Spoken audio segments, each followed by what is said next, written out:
Sexton, thank you so much for being here. You hung on to a drawing that George Floyd, who back then you called Perry, made, along with an essay, for 38 years, and you have it today with you. Can you show us this? Here's his drawing.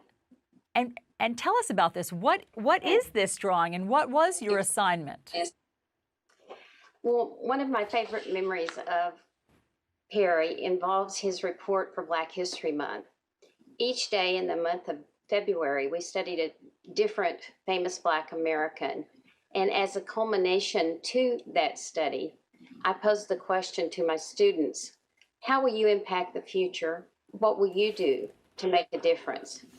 So in response, each student wrote a story or an essay called Future Famous Americans and described their aspirations. What George Floyd, again, who you at that time and his family called Perry, said was, when I grow up, I want to be a Supreme Court judge. When people say, Your Honor, he did rob the bank, I will say, be seated.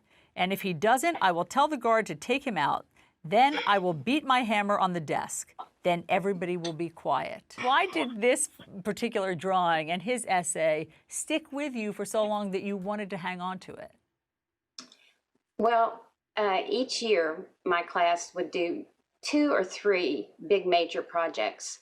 And I always kept one of those projects. And often it was this Black History project because I always asked the boys and girls what they wanted to be when they grew up. This was often the project I kept. So I don't only have Perry's work. I taught at Douglas for 24 years. And so I have hundreds of papers like this. Seeing that this second grader, at 8 years old, wanted to be a Supreme Court justice, and then, of course, the, tragic irony that he wants to be on the highest court in the land and he dies at the hands of law enforcement is, so profoundly sad. And what was your reaction when you realized that the person in that video that we all watched was your student?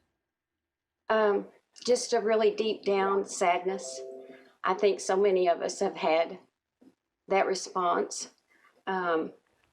Just devastation and sadness, just a really deep down sadness. And my heart breaks for his family. And, how could we have known that the little boy the little 8-year-old who drew this precious, delightful picture about justice and wanting to be a justice 38 years later his life would be taken.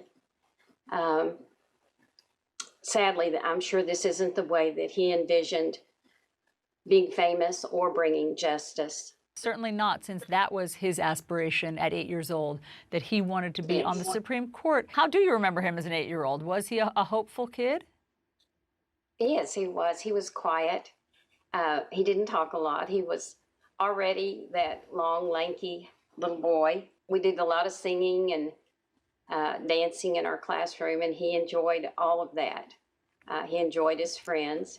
He was a good boy. He was a delight to have in the classroom.